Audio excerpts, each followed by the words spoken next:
Good afternoon to everyone. In the previous class, we have seen the procedure, construction procedure of root locus concept. Today we will see the example uh, how we can construct a root locus. And the given problem is sketch the root locus of a unity feedback system with the open loop transfer function g of s is equal to k by s into s square plus 4s plus 13. So we need to sketch the root locus for the given system having unity feedback system. That means h of s value is 1 here, and the open loop transfer function which is g of s value is given, that is k by s into s square plus 4s plus 13. So we have total 8-step procedure for the root locus.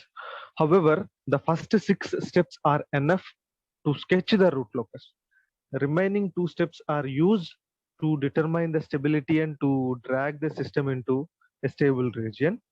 So here only in this problem, we need to sketch the root locus. That means 1 to 6 steps are enough to sketch the root locus. So in that, according to the procedure, the step 1 is to identify or calculate the poles and zeros of the given system.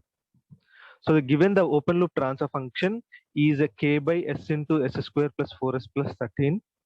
So we need to determine the poles and zeros of this open loop transfer function. Remember, we need to determine the zeros and the poles for the open loop transfer function.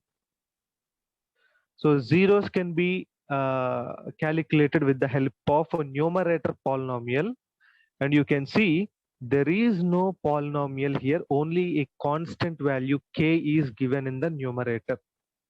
So that means there are no zeros for this open loop transfer function.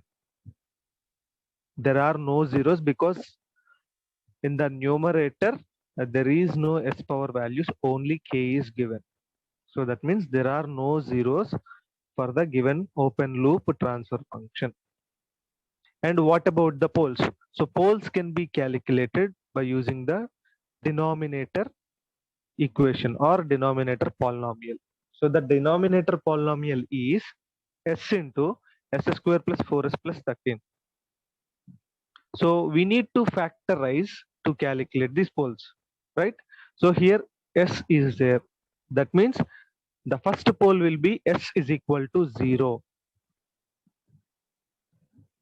So for this, the pole is 0. And look at this equation. This is a quadratic equation. So for this quadratic equation, we can calculate the roots as the poles. Okay. So for this quadratic equation, we can use a minus b. So minus b plus or minus square root of b square minus 4ac by 2 into a. So this is the formula in order to find the roots of the quadratic equation. So here the roots of the quadratic equation is nothing but the poles. So for this quadratic equation, minus b is 4 here. So minus 4 plus or minus square root of b square means 4 square minus 4 into ac, right? So 4 into a value is 1 here. You can see the s square coefficient is 1 and c is 13. So 4 into 13 by 2 into a. So 2 into a coefficient is again 1 here because a is s square coefficient. So 2 into 1 is 2. And you can see that 4 square minus 4 into 13 is nothing but 52. So I can take 4 common. Here we can take 4 common, and here also we can take 4 common. So under root 4 will come as 2. Okay. So minus 4 plus or minus.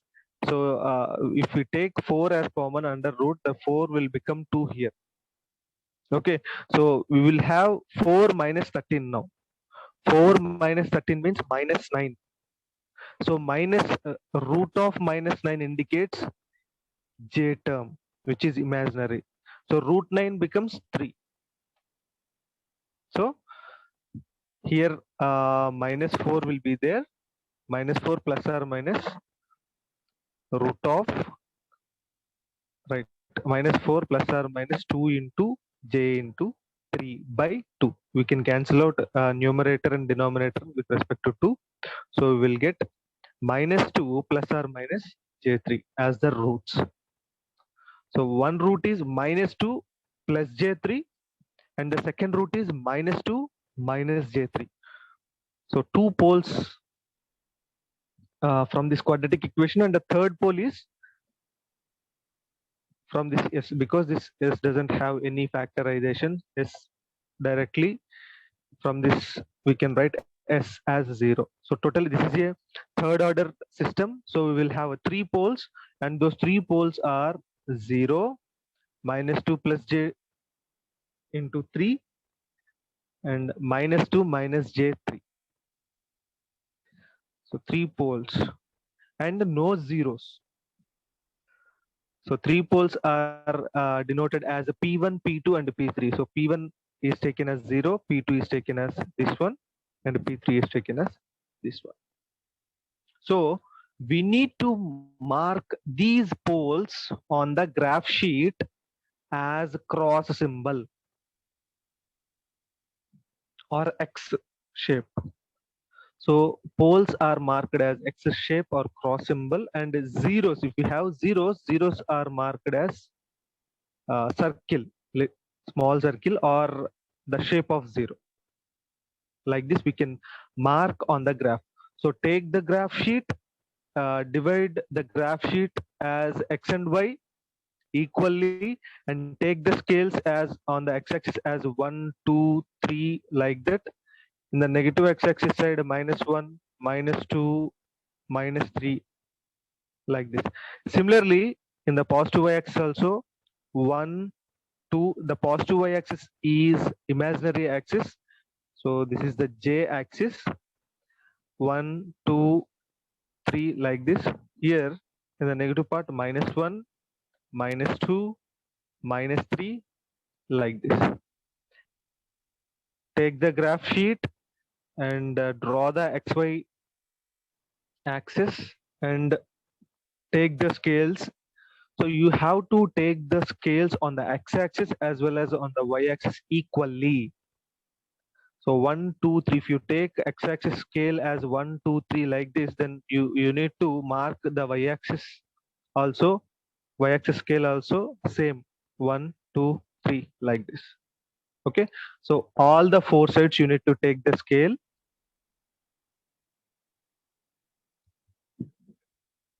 And you have to mark the poles. You can see the first pole P1 is at the origin, so you have to mark cross um, cross symbol at the origin. So I'll mark the poles with another color. So this is 0, pole 0. So mark it as P1. Mark it as P1 on the graph. Okay. And the next one, P2. P2 is the real value is -2 and the imaginary value is +3. So the real value is -2. So -2 means this one. And imaginary value is +3. +3 means this one. So the P2 will be here.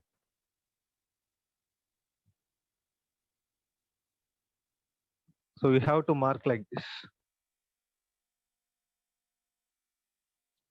This is -2 and this is +3, 3j, because this is imaginary axis, j axis.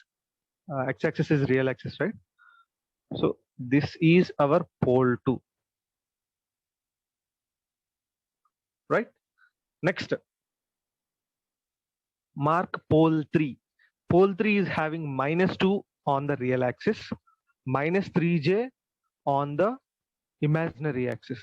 So -3j means this side. So this is 3, right? And this is 2. So the pole 3 will be here, P3.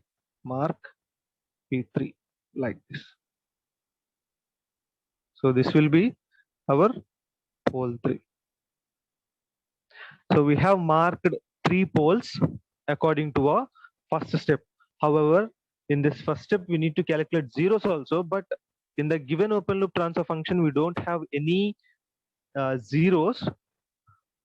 That's why only poles are marked as P1, P2, and P3 with the shape of X. Okay. And next, the second step is to find the root locus on the real axis. That means we need to draw the root locus on the real axis.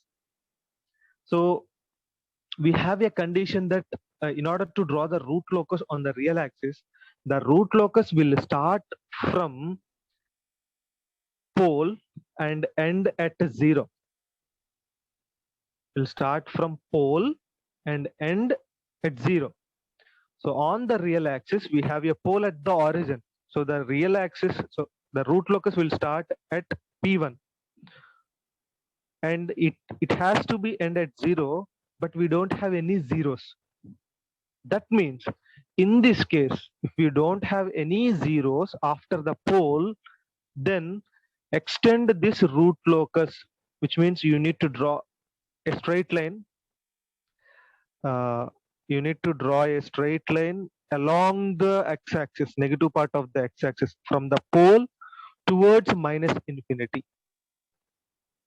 So we have to draw a straight line along the axis. So that line must be visible. So we have to make very thick. Okay. So draw a straight line from the pole to minus infinity because we don't have any zeros on the real axis. So that's why this root locus will start at the pole P1 and it will go up to minus infinity. So draw a straight line from P1 to minus infinity. So this is second step.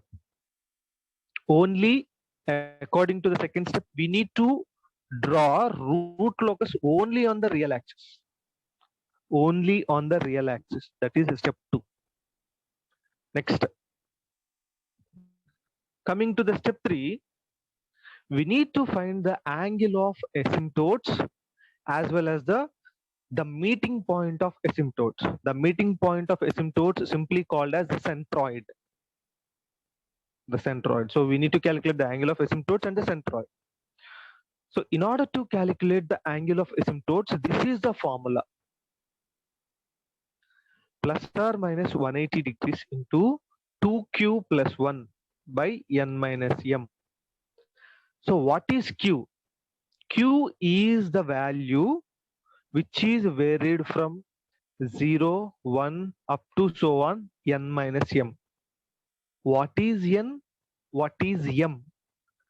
N is the number of poles. In this problem, we have got 3 poles. That's why the number of poles of this problem n is equal to 3. And what about m? M is the number of zeros. So the number of zeros in this problem we have got no zeros. That's why m is equal to 0. Therefore, if we substitute n minus m, so the q can be varied from 0, 1, 2, and the maximum value of the q will be 3. So we need to take each and every case to calculate the angle of asymptotes. Okay. And in the denominator n minus m, of course, we know what is n minus m because we know n and we know m. Now, for the first case where q is equal to 0, substitute q is equal to 0 in this case. So 2 into 0 will become 0. Only 1 will be there. So 1 into 180 degree will be 180. So in the numerator we'll have 180. In the denominator n minus m, which means 3 minus 0. That means 3 only. So 180 by 3 will become 60 degrees. However, we are having a plus or minus in front of 180. So we'll have plus or minus 60 degree when q is equal to 0. In the similar way, substitute q as 1.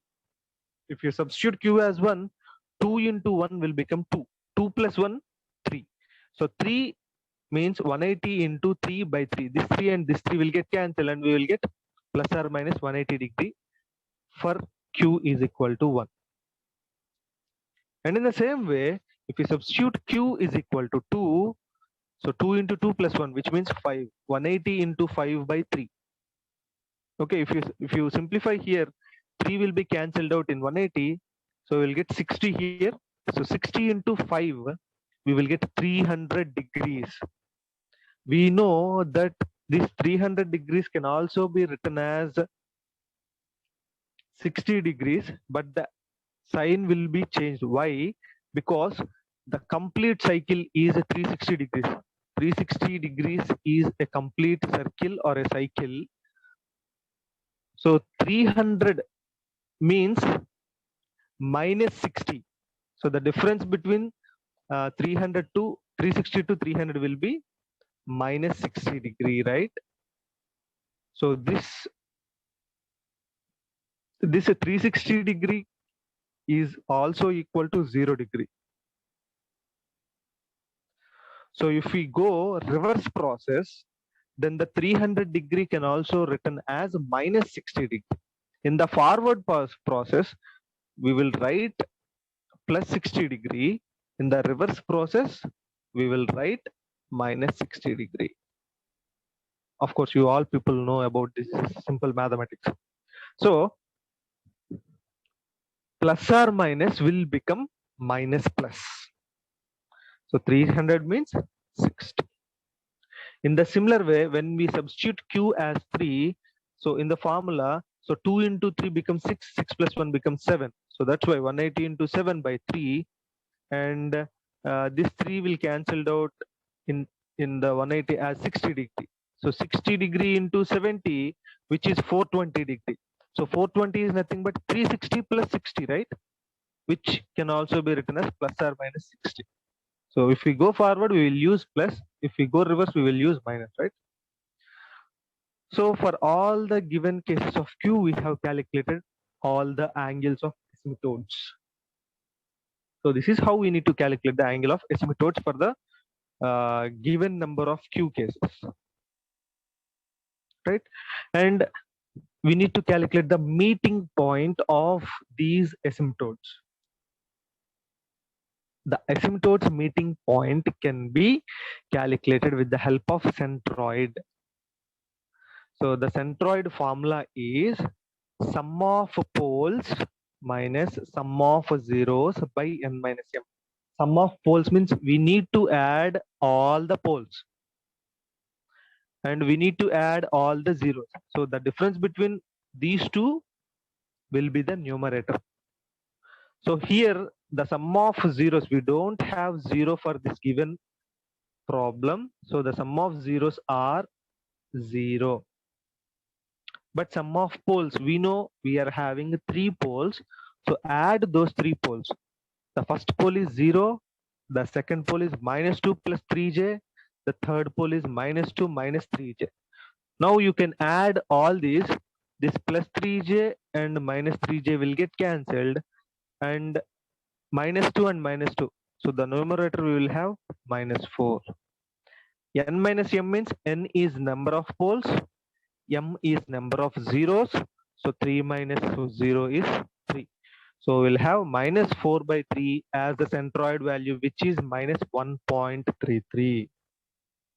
Now mark this centroid on the graph as a dot. You can see here. So this is 1 and this is 2 on the scale. This is 2. So 1.33 somewhere here. So mark as a dot. Mark as a dot. The centroid is marked as a dot. Mark here.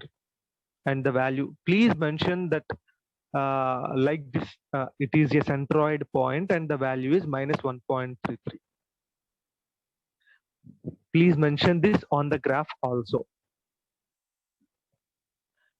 So we have marked the centroid, and then how we need to plot the angle of asymptotes. So angle of asymptotes can be plotted with the help of protractor, and we know how to keep the protractor. So at the point of centroid, from the point of centroid, we need to draw the angles. So here you can see from all these angles we have total 4 angles. Remaining are repeated. total 4 angles we have got, that is plus 60 degree is the first angle, and second one is minus 60 degree, and the third angle is plus 180 degree, 180 sorry, plus 180 degree, and the fourth angle is minus 180 degree. Remaining all are see plus or minus 60, plus or minus 180. So angles are covered.